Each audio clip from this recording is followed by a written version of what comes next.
everybody. Welcome back to the newest episode of the Figures and Flippy Shit Wrestling Podcast. So we have a new format again. So I will have Chris go over the format, though. All right. So we've tried different formats to see what we can do. You know, we tried a top 10 list. We tried just recapping what happened. And we've decided to go with a different format where we're just going to pick topics from what happened in wrestling this week. And we'll kind of go over them, talk about what happened, where things might be going, if it's going in a good direction or not. So we're going to combine a little bit of recap, a little bit of favorite thing, a little bit of everything. And kind of give it like a not really a sports debate feel, but something closer to that to foster more discussion. So what we want from you guys in the comments is to leave your thoughts on the things that we discussed, and then maybe thoughts that you want us to cover in, or topics that you want us to cover in future episodes. So with that being said, let's go ahead and get started. These topics, what we did was we each wrote down topics during the week, and then we got together before the episode and combined ideas on what we wanted to talk about. And we were both pretty unanimous on this one. He's always made our list. He's always a focus of our videos. So we want to start with Christian Cage. Yes. And everything that's going on there. So the two things that were noted was you wanted to note just overall how you like what they're doing with Christian right now. Yeah. And I wanted to talk about how Christian has elevated the TNT title higher than it's probably been since Cody had it. So we'll start with your point. So what are the things that you're seeing that you like this week? And I know a lot of this was focused on Collision. Yes. I just like how Christian's being booked. I don't know what else to add to that. I just like it. I like that Adam Copeland's there because he just seems happy to be there. Like, he just seems like he's living his best life. He'll make comments about how he loves to hear his name chanted instead of Edge. Like, I just feel like he's living his best life, and they have this story going right now where the plan was for Adam Copeland to come to AEW, finish his career with Christian, like as like tag teams, but now whenever it got close to Adam Copeland going to AEW, Christian just turned his back on him, so it's kind of our storyline, so I like that. Do you think that we'll ever get back to them teaming together? I think we will eventually. You think so? Yeah. I think it's more likely it happens with Adam Copeland as a heel. Same. I kind of wonder, because Christian is facing... Who is he fighting? Danielson. Oh, never mind. I was thinking he was gonna... I was thinking he had another fight coming. He doesn't have anything lined up now, I don't think. I was thinking that I thought maybe he might turn heel during Christian and Bryan Danielson's match, but that didn't happen. No, and speaking of Bryan Danielson being in the match, I think that shows we've come quite a way with the TNT title from where we were a year or two ago. Because I remember, not too long ago, it was being hot potatoed between Darby Allin, Samoa Joe, Powerhouse Hobbs, and Wardlow. And it just felt like the TNT title didn't really have a direction. Darby's still with the TNT title, but I feel like that title's always going to kind of be associated with him. Like, it kind of feels like he's kind of... I don't want this to come across negative, but he's kind of tied to that title almost the way... Well, no, I'll use a positive example instead. That way I don't have to worry about the negative. Okay, because I have no clue where you're going. He's kind of being tied to that title like Miz was tied to the Intercontinental title for a while. Yeah. Like, it was just kind of like, we need somebody to go for it. Let's let him do it. Yeah. But the TNT title now, like, Christian carries it with such importance. He makes it feel like it's the biggest title in the company. He just wrestled... Christian calls himself the face of Warner Brothers Network. Yeah. So he just makes himself seem like a big deal. I mean, if you look at Wardlow's run, for example, and this is not a knock on Wardlow. This comes down to booking. So if anything, this is a knock on Tony Khan. But when Wardlow was defending the TNT title, it was pretty much Powerhouse Hobbs or jobbers. That was pretty much it. There wasn't ever really a serious contender other than that. There may have been one or two that I've forgotten. Christian just wrestled freaking Bryan Danielson for the title. Yeah. Like, it was a title opportunity that came about in a match between Swerve and Bryan Danielson, and Swerve right now is wanting to, his story is he wants to take Hangman Page's spot as the top guy. Yeah. So that already makes the TNT title look much bigger than it was 6 months ago, a year ago. Yeah, agreed. So I think Christian has really done great with that title. Yes. I think that's something that he can really hang his hat on as something that he's been able to accomplish. Yeah. And he's a featured staple on both shows every week. So it's kind of been nice to see it kind of bleed over into Dynamite. Although it does feel more at home on Collision because it's the TNT title and Collision airs on TNT.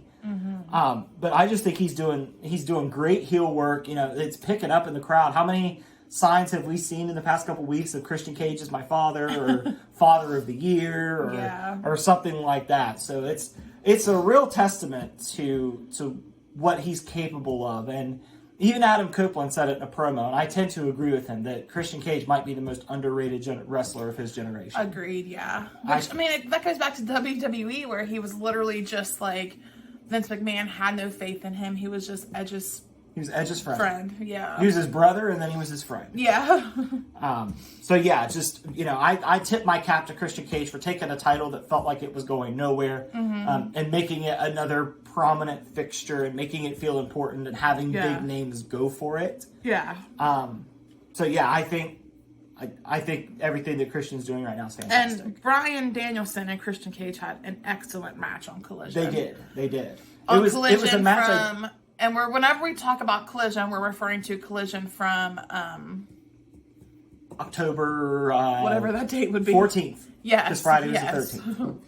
Yeah. So yeah, hats off to Christian all around. Yes. If you haven't had a chance to check out what he's doing right now, go on YouTube, find some of his promos and some of his segments.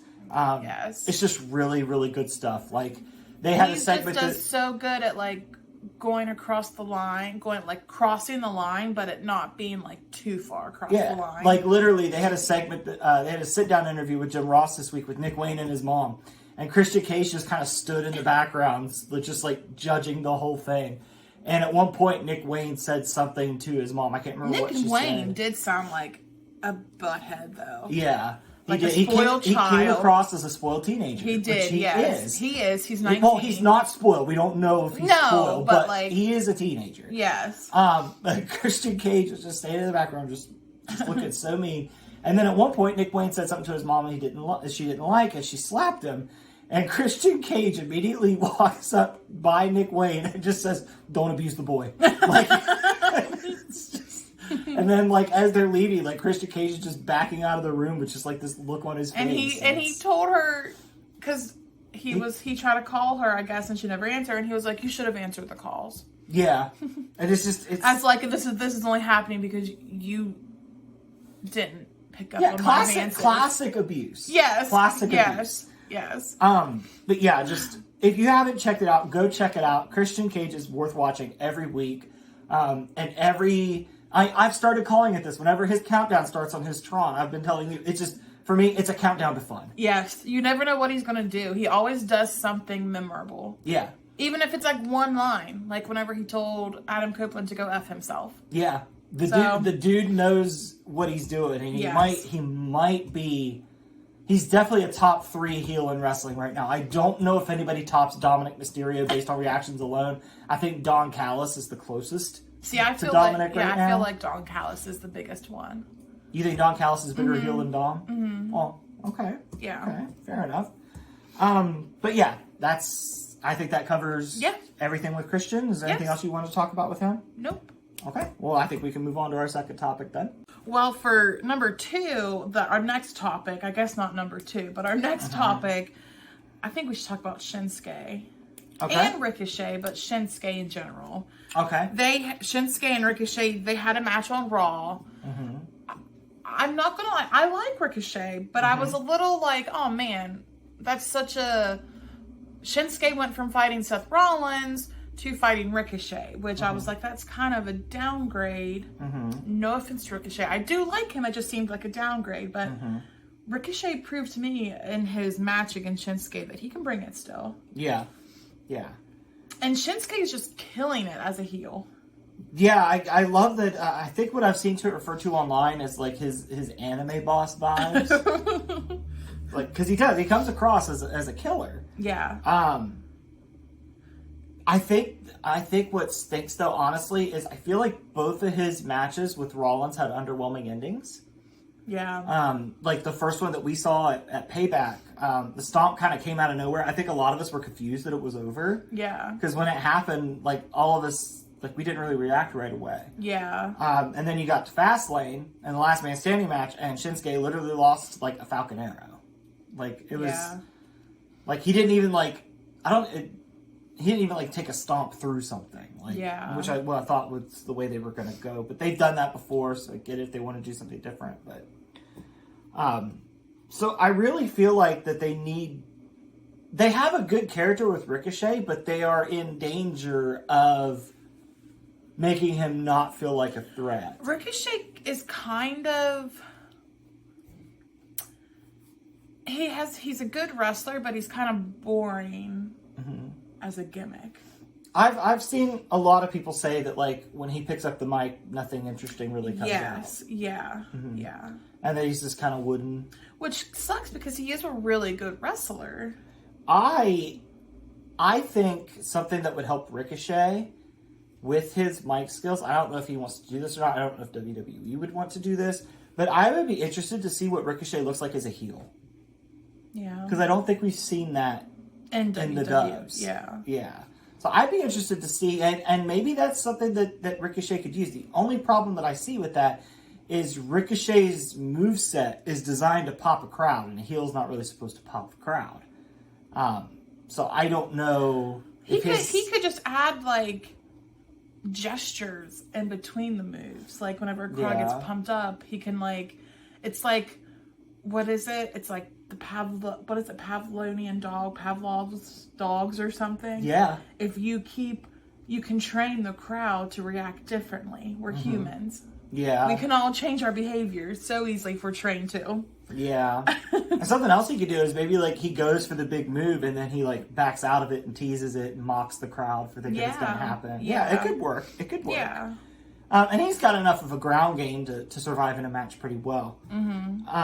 So maybe that's a direction that he could go because it kind of feels like Ricochet is there, and this isn't a knock on Ricochet, but it feels like he's there to pop the crowd with some spots, but he doesn't really have a definite direction. Yeah. I mean, in NXT, I felt different about him in NXT, so maybe it's just his booking. It could be. Like, because in NXT, like, he was killing it. But it definitely seems like, though, that even if he is kind of directionless, he is in a good spot because it seems like if they want to get a match going to pop the crowd and to like have somebody that can fight from under, that Ricochet seems to be their guy. He seems to be really reliable in that way. They seem to have found a way to use him. Yeah. But I guess I'd like to see more with him. Yeah. And I think a heel turn might be the way to go with that. Yeah. But like you said, I mean, look what it did for Shinsuke. You know, one kick to Seth Rollins at the end of a tag match and look what was built. Because Shinsuke wasn't getting much of a response before he turned heel. Like, but that's just because he wasn't really being used under Vince. No. So, which I don't. From what I understand, he was fine with. Because he pretty much like went to WWE to kind of coast to the end and surf. Which you know, if you look at his body of work in Japan, and look at Water Towers. Yeah. Yeah. But if you look at his body of work around the world outside of WWE, he's definitely earned, the opportunity to do that. Yeah. But I see stuff like that match with Ricochet, and I see stuff like the promos with Rollins, and I understand that Shinsuke wants to coast. I understand why he would want to coast, but I still think there's some meat on those bones to do some fun stuff with before he hangs it up for good. Yeah. So I hope that he didn't beat Ricochet on Monday and then he's just going to go away. But at the same time, a last man standing match where Shinsuke won pretty decisively doesn't really feel like it should continue the feud. Yeah. But, you know, WWE has continued feuds for less. So, but yeah, overall, it was a good match. It was. it felt like they went pretty all out for a TV match. Yeah, Ricochet, of course, had his cool moves that Yeah, he always does. He had a shooting star press off the balcony down onto Shinsuke, and it felt like he fell forever. Down onto Shinsuke and a bunch of people, and I am really They had a surprised. really cool angle of it too. Yeah, it was like directly under him. It looked really cool.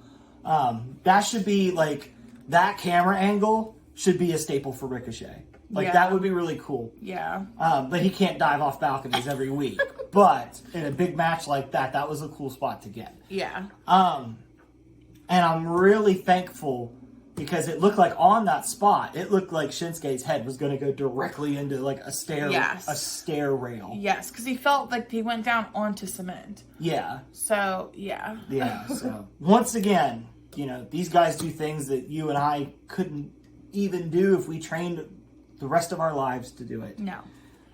So all the kudos in the world to them. But yeah, that was a really fun match that you and I both had pretty low expectations going in. Yeah. But it ended up being pretty good. And, you know, there's two guys there that they should definitely be doing more with. Which I know sounds funny with Shinsuke, seeing as how he came off of 2 world titles. But you could do something to keep him relevant. Like keep him warm. Yeah. And I think that's the problem overall with WWE sometimes with their long title reigns, is it's really easy for somebody to lose a title and then cool down, which everybody is afraid is going to happen to LA Knight after he fights Roman and Saudi. But we'll talk a little bit more about that later. So it wouldn't be a wrestling list if we didn't talk about our next topic, which is the Bloodline. Yes. But not just, well, okay, so Jay was what I really wanted to focus on because I think Jay has become the most interesting part of the story. Yeah. But I don't even tie him in with the Bloodline really anymore. I mean, I guess he did with SmackDown, but I don't know. The whole story's just getting confusing. It's too... Well, let's start with the Jay pieces. I really like what we've done with Jay. And what we've done with Jay is we've moved Jay to Raw. And people have conflicting feelings about it. Yes. Drew McIntyre can't let go of what happened with the Bloodline. Seth Rollins and him had a segment this week where Seth Rollins pretty much told him to get over it, stop whining about it, and all of that. Which Drew laid out, you know, a really good motivation. You know, when I won my title, there was no one around, and I didn't get to enjoy that. He was like, I beat Brock Lesnar in 5 minutes in the main event of WrestleMania, and no one was there. Yeah. Which is, you know, that makes sense. It makes sense for Drew's character motivation. It does, yes. So we have that going on. We have Sami Zayn, who's happy to see Jay, and he's friends with Cody, but Nick Aldis brought Kevin Owens over to SmackDown in that trade that they've been building up for a month. And Sammy kind of snapped at Jay this week, and he was like, you know, I'm happy that you're here, but I lost my friend. You have what I had with my friend, which is cool for you. I'm happy for you, but I'm also frustrated. And I feel like on the Raw side of things with Jey Uso, there's a lot of, you know, what comes across as genuine human feelings. Yes. Of being conflicted and, you know, wanting to support your friend, but it's cost you another friend. Like it's like the serious version of what Adam Cole and MJF are doing. Yeah. But it's more serious. And I really like it. And Jay, like with Sammy, like Jay just gave him his space. And Sammy came over and apologized. Jay was like, you know, it's fine. It's cool. So I really I think that side is balanced out well with the, I don't know what the hell's going on SmackDown side. Yes. So we need a little more about what Jimmy's trying to do. Is Jimmy trying to be disruptive? Is he trying to take over for Roman? His motivations haven't really been mapped out that well. But yet Jimmy sabotaged Cody Rhodes and Jay's match. That I get, because when Roman was back on the previous SmackDown, he told Jimmy, he said, your brother is tag team champs with Cody Rhodes. What are you going to do about it? Right. I get that. But my issue is that, like, the Bloodline story is already confusing for me right now. It's going on way too long. I feel like just that Roman Reigns can hold on to his title. And it's just, they're making it more complicated. Like, Jay could have stayed going. Like, he got out. Like, I just hate that they're making it complicated. And I get that maybe they're trying to bring it back in for Cody Rhodes to be there with Roman. But it's just, that's fine. But then the Saudi show had to happen. And then LA Knight got put into it, which I think is great. But like, but then that kind of messed up the storyline where you had Cody and Roman see each other. And it's just like, everything's so confusing with the Bloodline. Like, I'm ready for this story to be over. I'm ready for Roman to be not champion anymore, so he can just stay home forever. Not that I want him to stay home, but he doesn't come to work anyway. So it's just like, I don't know. I feel like we're kind of building to a War Games match. Yeah. Maybe with Cena, with the Usos, with Cody Rhodes, with Sami Zayn. Maybe not Sami Zayn. I don't know. I don't, like, if we did a War Games match, I don't know what the sides would be. I feel like the Bloodline and the Judgment Day would be on one side. Yeah. And Cody, Sami, maybe Kevin Owens would be on the other side. Yeah. However, I'm not sure what they're going to do with Roman. Because Roman could defend the title. He's defending it in Saudi, so I doubt he's going to defend it at Survivor Series. That would be 2 defenses in a month. We can't be having that. We're averaging a defense every 4 months. So it's probably not going to be that. So do you put Roman in the War Games match? But at the same time, I don't see... Roman was in it last year. The Bloodline was in it last year. Which, that match was fantastic. I'm not taking anything away from that match. But it's just weird for me to see Roman interact with the Judgment Day after, like, he screwed over Finn. Priest has the briefcase. That's what I'm saying. It just doesn't make sense. It just... The Bloodline booking does not make sense to me anymore. Yeah. Like, you're adding in all these additional people, and it's just confusing. I think what might have helped as well is if we would have kept Jay and Jimmy apart for longer. Yeah. Like, imagine if they stayed apart like this until, like, closer to the Royal Rumble. Yeah. Like, and then you could have them meet back up in the Royal Rumble. Yeah. Build that feud to Mania. Boom, you've got that taken care of. Yeah. So, I don't know why we brought them back together already when the big thing they're apart, they're not. Right. And it's like with Jay, they were like, let's push him as a single star. What's the first thing they do with him? He gets the tag titles with Cody. Yes. And then that's affected the tag titles in itself because the tag titles have kind of become a game of hot potato. Yeah. Which is, I feel hypocritical saying that because I think one of the other issues going on with WWE right now is they feel like every title reign has to be like lengthy and like prestigious. Like look at Roman, look at Gunther. Rollins has had his title for, it's only been about 5 months. So I won't group Rollins in there yet. But it definitely, like, if you know that that's the direction WWE is going, it takes a lot of suspense out of who's going to win the titles when they win them. I think you have moments like Clash at the Castle last year and WrestleMania this year where you thought it was Roman's time, and that did add to the story that you thought it was Roman's time, but that leaves you a lot of filler in the middle where it's not. And I guess what they're doing with Roman, with having him defending it so little, is they're trying to give the impression that every match could be it. It makes it seem like there's no filler feuds for him. And I love LA Knight. I love LA Knight. But I feel like LA Knight is treading in filler feud territory right now. And I just think it's annoying because I am so done with people having titles, but they don't do anything. I hate that. Yeah. Like, Roman's doing it. Brock Lesnar did it. Like... Honestly, I don't know. And it kind of sucks that he's wrestling LA Knight in Saudi because I'm not going to watch that show. I wish we would have got Cena Roman in Saudi and Roman and LA Knight at Survivor Series.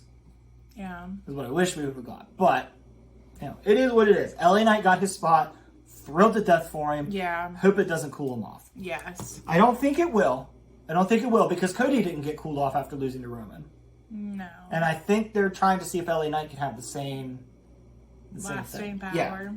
I did see somebody say that they're thinking that at WrestleMania that Logan Paul is going to take the U.S. title off Rey Mysterio at Crown Jewel, and LA Knight will take the U.S. title off of Logan Paul at WrestleMania. Yeah. Maybe. Yeah. Maybe. But going back to the Bloodline, I agree with you. I think the stuff on SmackDown is very muddy, and the stuff on Raw is more engaging. It is, yeah. So we'll see where it goes. We'll see if they right the ship. Every time we start to write the Bloodline off as, being extra, being too much, they usually bring in something that brings us back in. Yeah, and but I've been saying that for a while, though. Yeah, but I'm thinking it needs to be over. I'm hoping that Roman being back more often will help. Is he coming back more often? He wasn't on SmackDown this week, but he's coming back to SmackDown next week to do the contract signing with LA Knight. I think my biggest beef with Roman is just he never... It's like I never came... It's like I didn't show up for work for 4 months, but then I go in and expect to keep my position that I have. Like... Yeah. It just... In the real world, it makes no sense. Mm-hmm. I don't know. I just don't like it. Yeah. But I do love some of the call outs that happened this week. Like, who was it? Oh, Logan Paul was talking about, he said, when I had my first match, when I beat Rey Mysterio, Roman Reigns actually showed up to wrestle. Like, yeah. Which is really funny coming from Logan Paul. Yeah. And I said it before, I'll say it again. I think Logan Paul is a garbage human being, but I think that man was born to be a professional wrestler. Just in entertainment in general. Yeah. He's in the right line of work. He is, yes. He's in the right line of work. He is. Don't like him, yeah. But I guess I can accept that. Yeah, I mean, Christ, the man's third match was a 4.5-star match with Roman Reigns in Saudi Arabia. Yeah. And that shot at him jumping it's just really cool. Yeah. It's just a really cool shot. Yeah. But yeah, I think the Bloodline I think the ship will get righted. I think Roman being back will help. So next, I kind of want to switch to AEW. Okay. And there's AEW has a lot of factions. They do. And I kind of wanted to talk about your opinion on who you think the best faction is. So we have Bullet Club Gold, we have Blackpool Combat Club, we have the Don Callis faction. Mm-hmm. Are there any other factions? There's the House of Black. House of Black, the Elite, the Acclaimed. The Acclaimed. Hardy Party. Oh, I forgot about them. Yeah. That Ethan Page is just he's for some reason not a part of anymore. He's doing Ring of Honor stuff now. I know he's doing Ring of Honor stuff, but I don't like that he was just dropped like that. Well, I think he posted a lot about repackages. Okay. So, yeah. Finding himself again and all that stuff. So as long as Ethan Page ends up on TV, I'll be happy. Which he is. I'm pretty sure he's on Ring of Honor. Mm-hmm. But I kind of feel Roddy in the Kingdom. That's a faction. Oh man, yes. I just kind of the favorite faction right now for me in AEW is Bullet Club Gold. And at first, best friends, yes. But at first, I kind of thought that Bullet Club Gold was kind of like AEW's version of Bullet Club and just wasn't quite as cool. But I don't know the Bullet Club history I don't know the Bullet Club history, but like I was like, why are the guns with them at first? But now I just love them so much. It's a good quartet. It was a good, because you have Jay White, who's like an excellent wrestler. He has good mic skills, and he gets off leader vibes. He does, and he's so good at selling like that last second kick out. My one knock against Jay White is, why do you have to have so much drool on your face after the match is over? Especially when you have a beard that holds it. And it just gets stuck there. Like, I can't look at him sometimes whenever he finishes a match. But then you have Juice Robinson, who's just ridiculously annoying, but in like a fun way. Like the way that he talks, which is that how he really talks? He can't talk like that in real life. I don't think so. But just like the way he talks, just like the things he says, he's just so annoying, but I really enjoy him. And then you have the Guns, who I have a soft spot for the Guns anyway, especially Austin Gunn, because like he's just a really fun person in real life.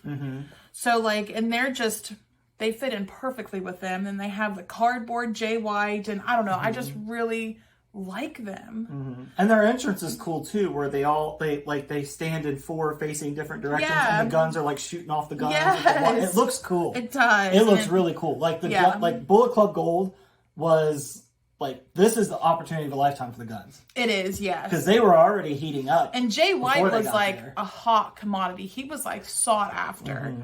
So like he was gonna go to WWE before their hiring freeze. But yeah, there's a lot of factions in. But then you also have the Don Callis faction, who is just, I think Don Callis is just the biggest piece of crap.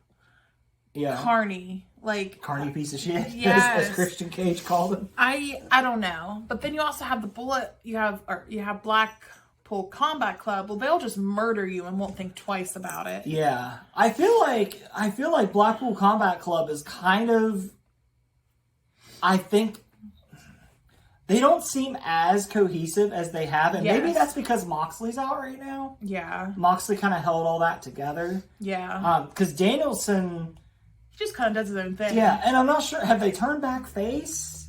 I don't know. We're making a Lenny appearance. Like, it kind of felt like Moxley was like heel. Yeah.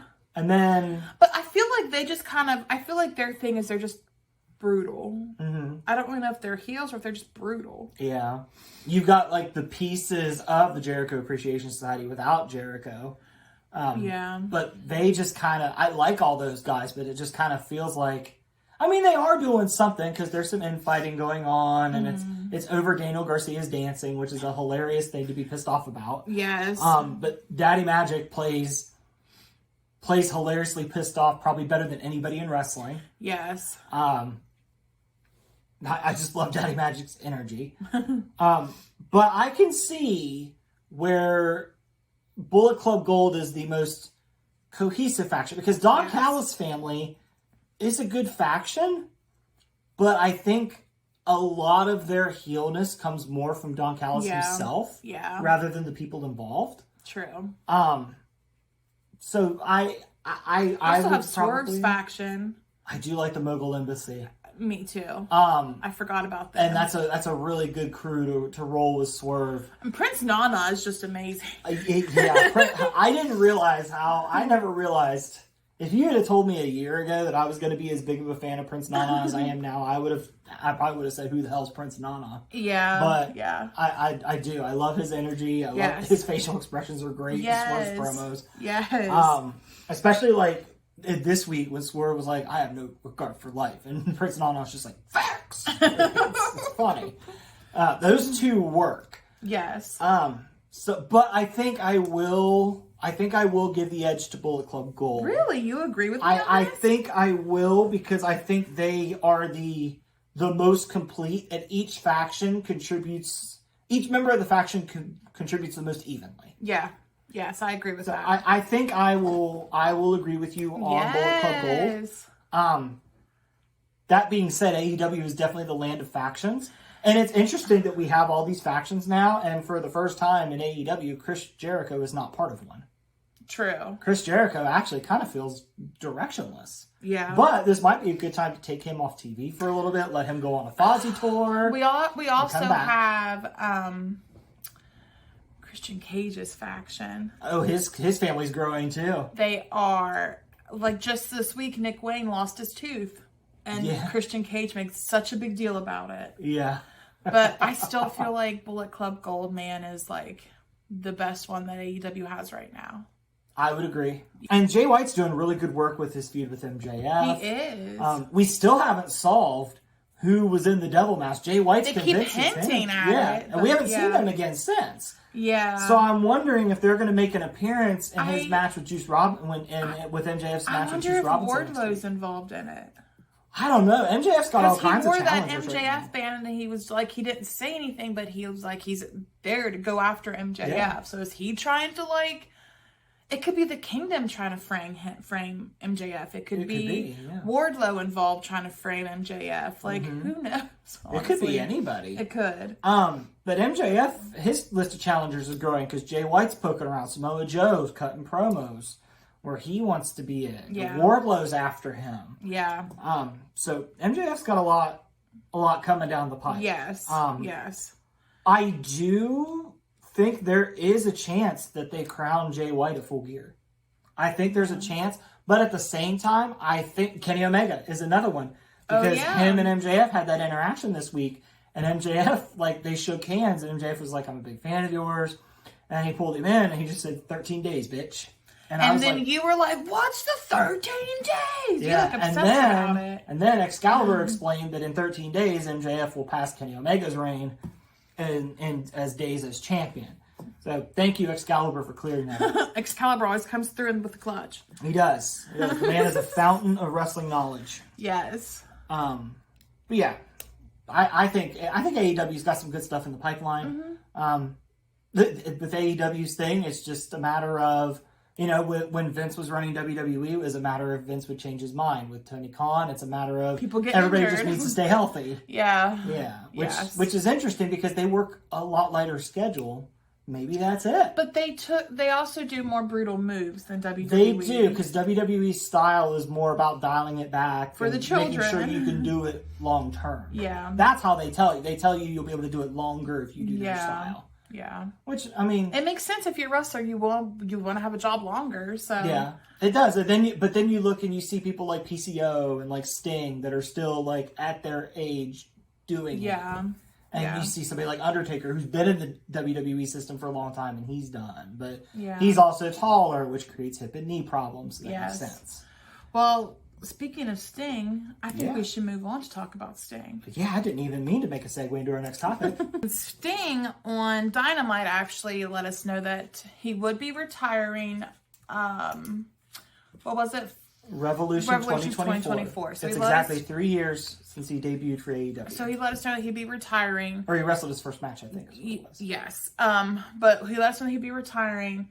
So we want to talk about that, but also there's been other people mentioning retiring. Yeah, on SmackDown this week, John Cena teased retirement.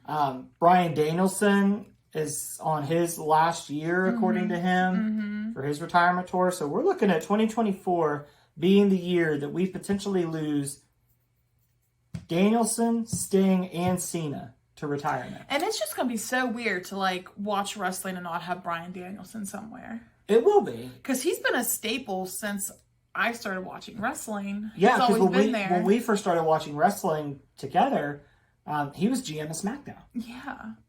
So that's whenever I got into wrestling. But I know you... So it's been really cool. Like we weren't watching when Bryan Danielson had his first resurgence in WWE.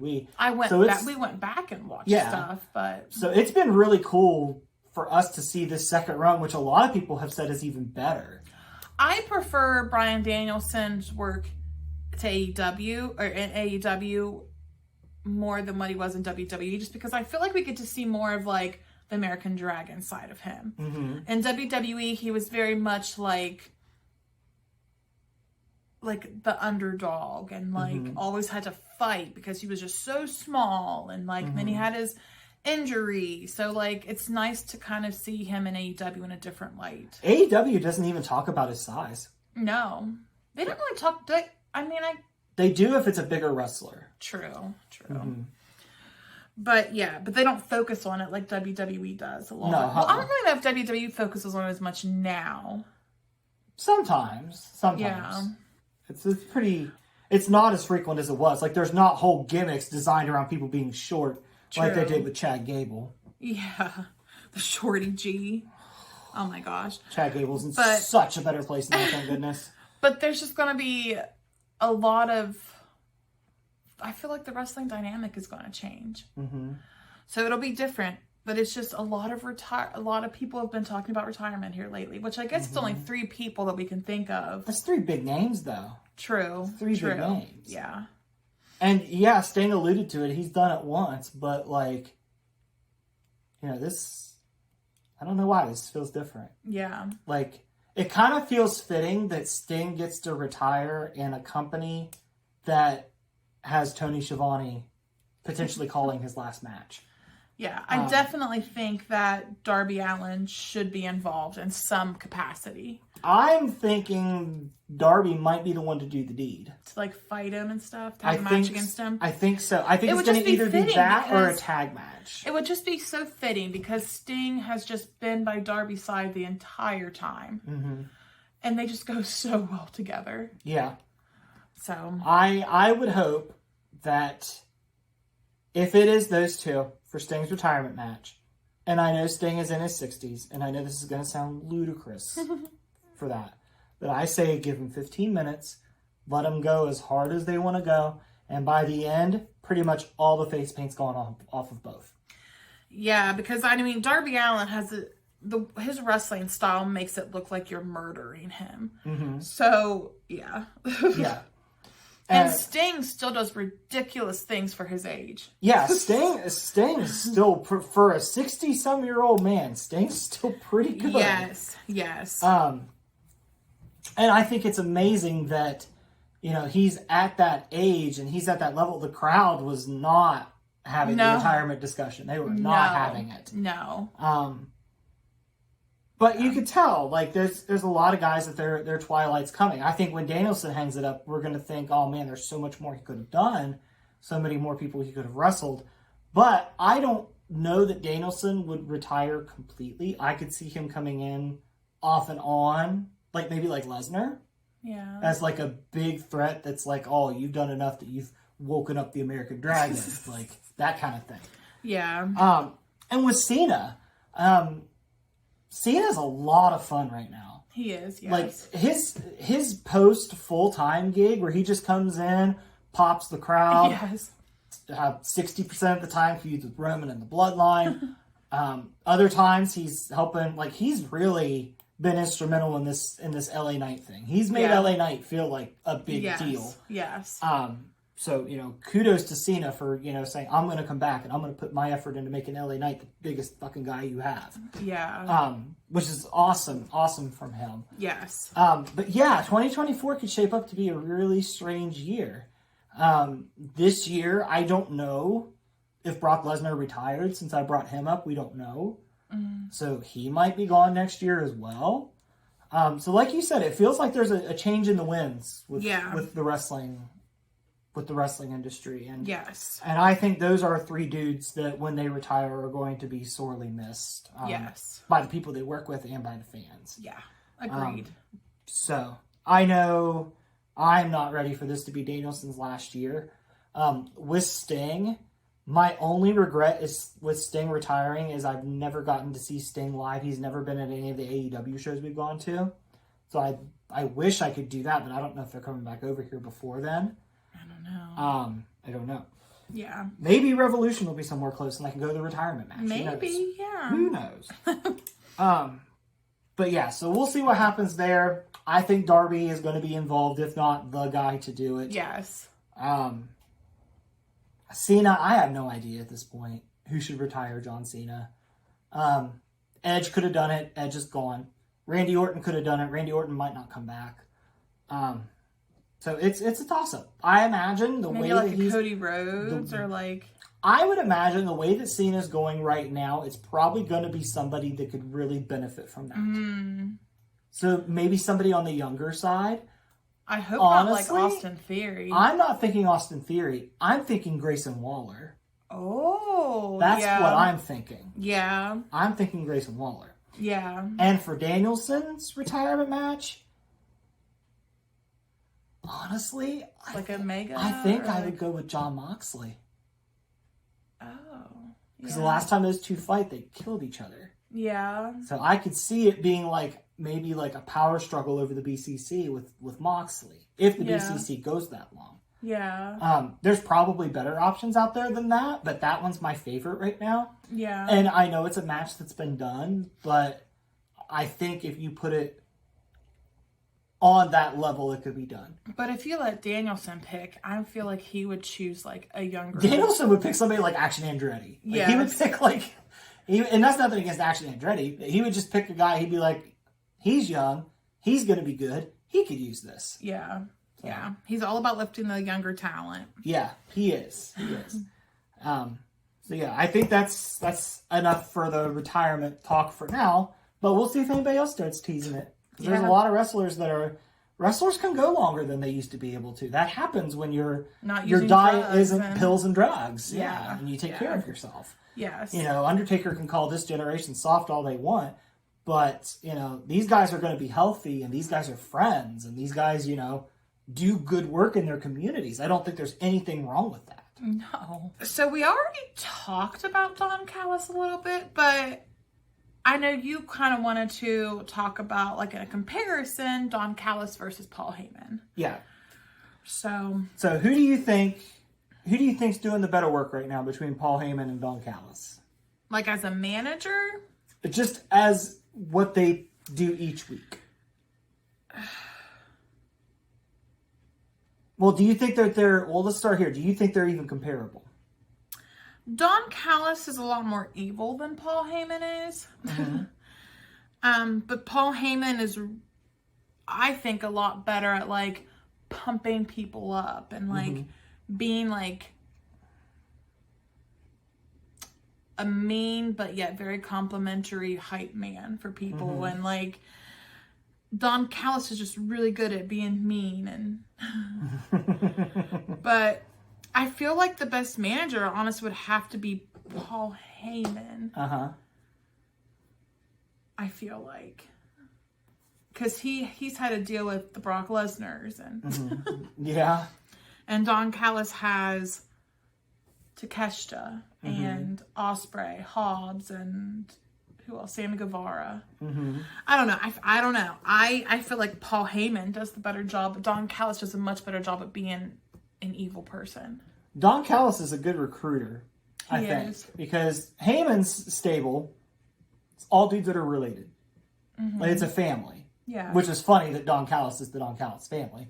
But I think you would have to put Don Callis' recruiting skills up there to be able to get Takeshita, Hobbs, and Sammy Guevara. That's a pretty good varied group there. And Will Ospreay as well. Yeah.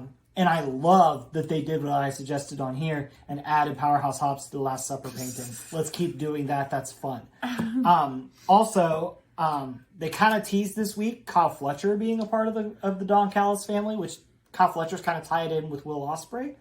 But it definitely seems like Tony Khan has ideas for Kyle Fletcher, because Aussie Open's been featured a lot lately. Yeah. And once Aussie Open got injured, he kind of broke Kyle Fletcher off, and Kyle Fletcher's been going on the single, and he had a great match with Kenny Omega this week. Yeah, he did. And that dude's only 24 years old. That's crazy. Yes. AEW and NXT both have some really solid young talent for the future. Yes, they do.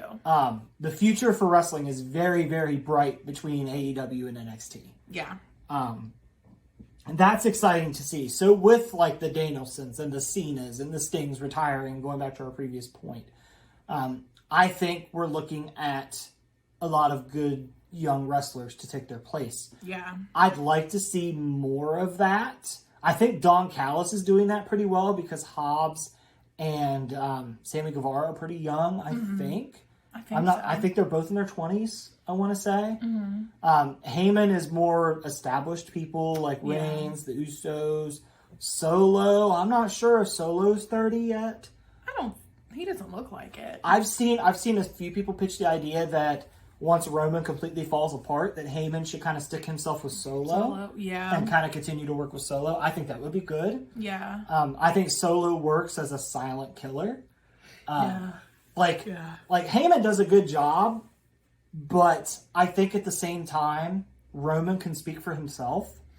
He can now, yeah. Yeah, and I think the Usos can speak for themselves. Yeah. So Heyman kind of feels like the plot mover, I guess. Whereas Callis, I feel like everybody in Callis's group isn't as strong at promos. I know Will Ospreay is, from what I understand. We've seen Will Ospreay cut a couple promos that he did really, really well. Kyle Fletcher's not bad.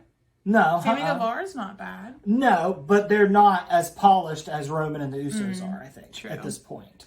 Yeah. Which I think the Usos got better by working with Paul Heyman. And maybe Roman was the same way, because Roman's promos used to come off really fly. You can't even tell it's Yes. the same guy. No. You can't. No, not at all. So I am hoping that Don Callis can do for his group what Paul Heyman's done for his.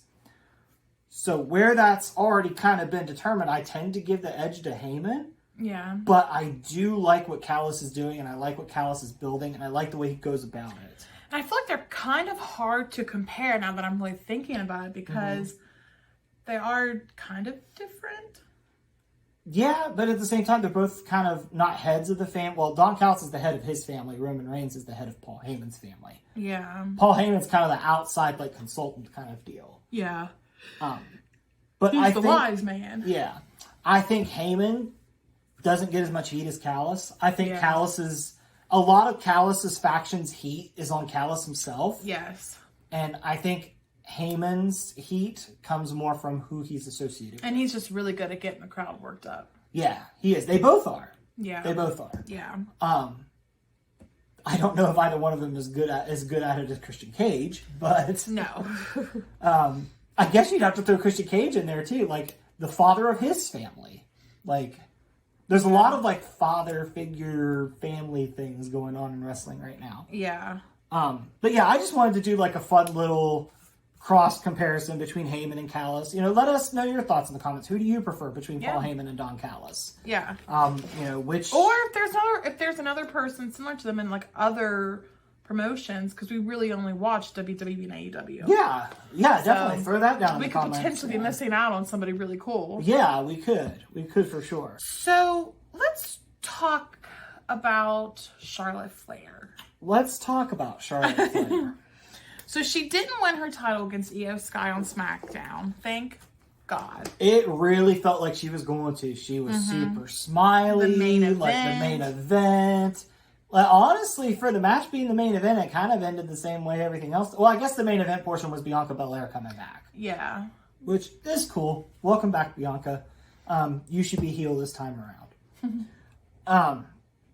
I am very tired of Charlotte being in the title scene. I know. There are a lot of talented women in AEW, or WWE. Ooh. There's a lot of talented women in AEW too. Not taking anything away from them. But there's a lot of talented people in WWE that could use the title rub more than Charlotte. Charlotte is still relatively young, and she's only got 2 left to go to catch Rick. We could slow the roll. Yeah. Like, you could do other things with her. Like, I think she's eventually going to feud with Jade Cargill. Although I keep hearing that Jade's going to be on Raw and Charlotte's on SmackDown, so I don't know how that's going to work. I don't know. But honestly, I don't know that Jade should be on Raw. Because one of her biggest assets is just how big she is. But like on Raw, like isn't Nia Jax on Raw? Nia Jax is on Raw, Rhea Ripley's on Raw, Raquel's on Raw. There's a lot of larger women. There are, which on makes sense Raw. for her to go there. See, to me, it would make sense for her to go to SmackDown because they don't have that going on like Raw does. Like, I feel like in Raw, she wouldn't stand out because of those other women. On SmackDown, she could. Really? Because I think she stands out a lot more than Nia Jax, who's typically not well liked. Shayna Baszler, who I like her, but her gimmick is kind of boring. And like Raquel, all that she does is smile and back flex. So like, I don't know why. And like Jade, is her name going to be Jade Cargill still? Yeah. Jade literally oozes charisma more than any of those women. So like, I think she'll stand out just fine. Good point.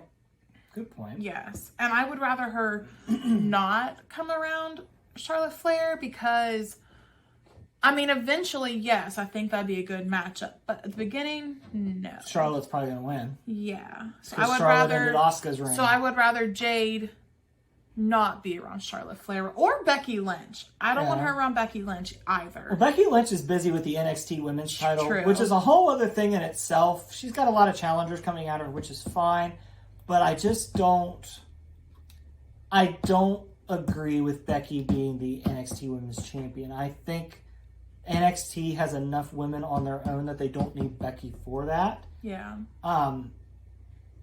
I am becoming more okay with Dominic being North American champion. I feel like that's more his, I don't want to say level, but I feel like that's more where he should have a title, I guess. Because Yeah. And he's on NXT, and Becky's been on NXT too, don't get me wrong. Yeah. But I just feel like Dominic seems more, or his feuds seem more organic, I feel like. And Becky is just her coming down to NXT and everybody fangirling over her. I would agree with that. Yeah. You know what? I would 100% agree with that, because Dom's feuds feel like we got to get the title off this guy. He's not even from here. Yes. We got to get it off. So everybody's always coming at him, but Becky Lynch, everybody's always like, "Oh, you're our role model. We look up to you," and it's just like they're just sucking up to Becky. Which is what was fun about Tiffany Stratton, because Tiffany Stratton was like, "I don't give a shit who you are." Yes, I'm Tiffany Stratton. Yeah. So yeah, you know what? You're right. I hadn't thought about it till just now, but you're right. Yeah. A lot of Becky's feuds involve people just fangirling and Becky over is her. Becky's always just like, "Oh, I'm the man. You'll get there someday." And it's just like, I hate how you think. Like, I know she doesn't think that, but like the way they're portraying her is very much like she's better than all those women. Yeah. Like in my eyes, like, who the heck is going to beat her because everybody's below her? Is like how they're kind of playing her out. Now that being said, I did really like Becky's promo on NXT to Lyra Valkyria. I thought that was a really good promo. It's not that I don't like what she's doing. It's just, it's Becky Lynch, and you have her on such a high pedestal. Like, who is going to beat her? Yeah. So I don't know. That's just my biggest gripe with the Becky Lynch thing.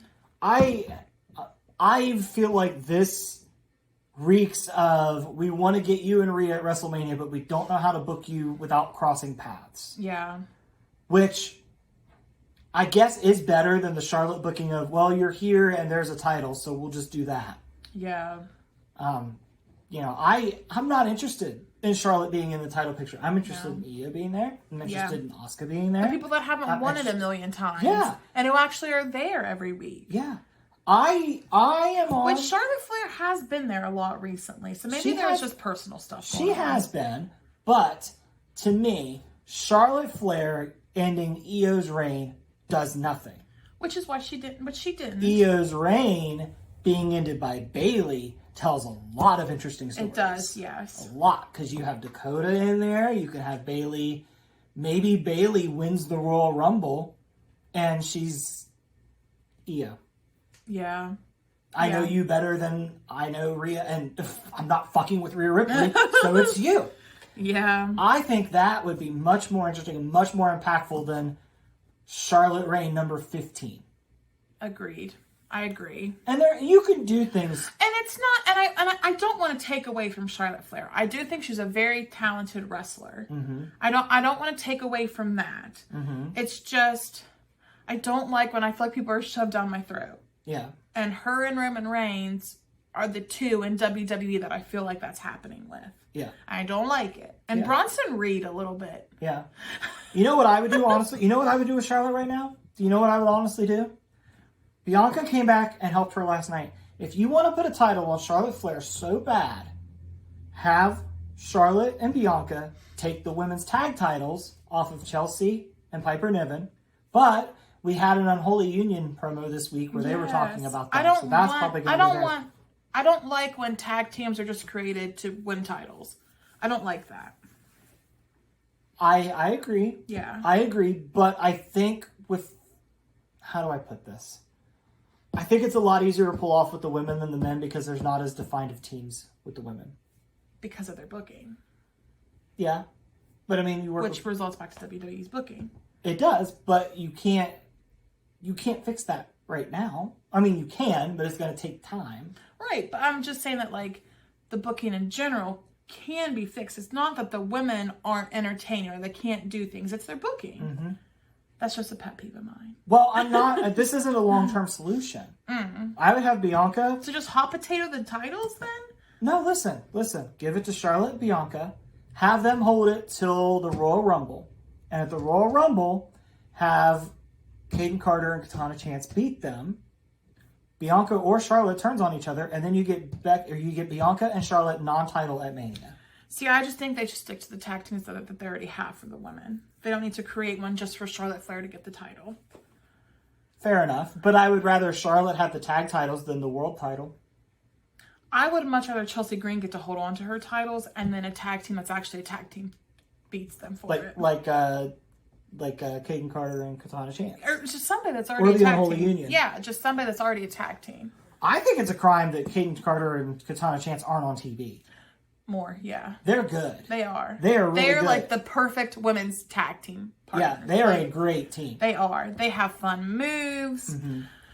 I'm really... The fact that the NXT women's tag titles were brought up and then merged and nothing became that kind of is irritating. And we never introduced that mid-card title that I thought we were going to do for NXT. But you fought. That was never established.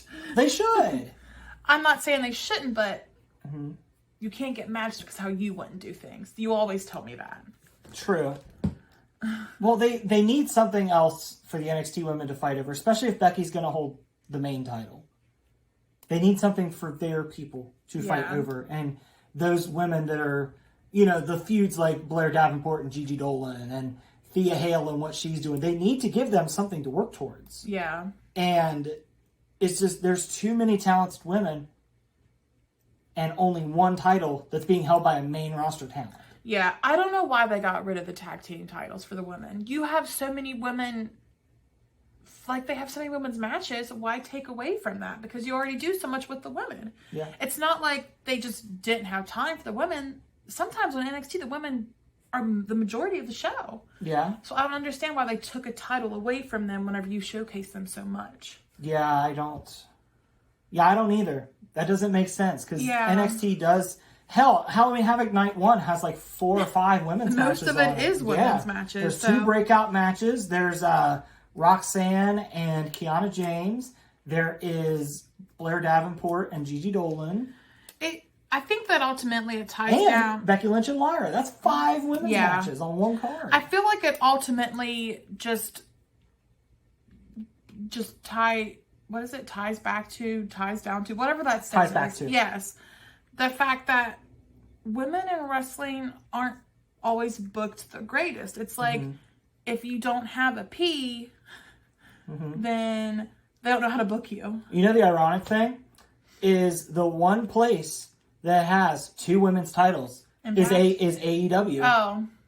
And they book their women the least. I was going to say, they're not booked that great either. No, they're not booked. Well, not even that great. They're not booked great at all. They're not booked enough to have a second title. They don't even really have stories. NXT does. Yeah. And NXT, it'd be so simple. Take the North American title, put a white strap on it, the women's North American champion. Done. Yeah. Done and dusted. Yeah. But... we really got off topic with Charlotte Flair, but I guess what this comes down to is we're just not happy, I guess, with the women's booking in general and how the things are being done in WWE and AEW. Well, we've kind of done this to ourselves because if you look at our topic list, this is our first list that has to do with women. Oh man, so okay, but at the same time though, maybe if they had more to do, we would have more topics for them. I mean, there is some good stuff going on. Statlanders obviously it didn't make our tops. No, but I think just because it didn't make our list doesn't mean there's not good stuff going on. Statlanders having a good run with the TBS title. The women's world title, Karu Shida and Emi Sakura had a match this week. I get there's good things, but my point is, if it didn't make our list, it must not be like top story. It's true. So, which kind of goes into our point more. It ties into what we're saying, but yeah, just basically, I guess, book the one better and don't book Charlotte with the title all the time. We talk about this, but both of us have listed what was our topic that led us to the entire conversation of the women? Charlotte Flair. Yeah. So maybe we're a self-fulfilling prophecy at this point. Maybe Charlotte's always in the title picture because Charlotte's always the point of discussion, whether for good or bad.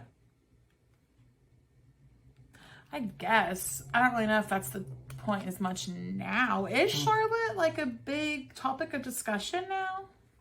She's very divisive because a lot of people, want to see her break Rick's record, and a lot of us are like, good Lord, you're only just padding the stats. It's not that I think it'd be great if she beat her dad's record, but let's make it more earned. Yeah, like I haven't looked at the stats on it, but I want to say that Charlotte's 14 reigns are less combined days than Roman's current world title reign. I wouldn't doubt it. She gets it and loses it within like a week. Yeah. 3 of those, I think, were hot potato with Sasha Banks back in like 2016. I was going to say a lot of them, they did the same thing with Sasha Banks. Yeah. Sasha Banks is a 5-time champion, I think. 5-time world champion. You never know it. No. Never know it based on her defenses. No. Which, hopefully, Mercedes gets better soon. Yes. I'd like to see her I wrestle do miss again. her. Yeah. But I think we've beat the Charlotte Flair talk moments discussion talk to death. I think so. I think that horse is already dead. Yes. Well, these were our top picks for basically like the things to talk about. So if we didn't have something there that you really enjoyed this week, no matter if it wasn't it doesn't have to be in AEW and WWE. It doesn't. Just let us know. Like, were there moments that like were really great or really terrible? Or do you agree with some topics we made? Do you not agree? Let us know. And also make sure you guys follow us on Instagram and on Facebook at Figures and Flippy S. And You can comment there as well. yes, and make sure you subscribe, and we will see you guys next week. Later. Did you like that video? Like, subscribe, and comment to the Figures and Flippy Shit Wrestling Podcast. Oh, yeah.